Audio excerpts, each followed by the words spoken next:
Hello friends, नमस्कार, जय Jagannath. Welcome to my YouTube channel. कच्छप अवतार भगवान विष्णु के 10 प्रमुख अवतारों में से कच्छप अवतार एक है। आज जानते हैं कच्छप अवतार के बारे में।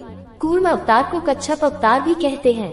कूर्म अवतार में भगवान विष्णु ने क्षीर सागर के समुद्र मंथन के समय मंदक पर्वत को अपने कवच पर संभाला था।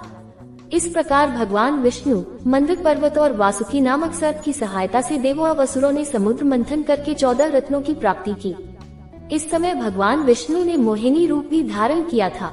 पुराणों में वर्णन है कि इंद्र ने दुर्वासा द्वारा प्रदत्त पारिजातक माला का अपमान किया तो कुपित होकर दुर्वासा ने शाप दिया कि तुम्हारा वैभव नष्ट होगा। परिणाम स्वरूप लक्ष्मी समुद्र में लुप्त हो गई।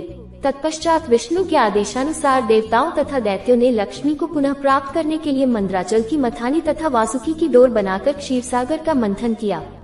मंथन करते समय मंद्राचल रसातल को जाने लगा तो विष्णु ने कच्छप के रूप में अपनी पीठ पर धारण किया और देव दानवों ने समुद्र से अमृत एवं लक्ष्मी सहित 14 रत्नों की प्राप्ति करके पूर्ववत वैभव संपादित किया।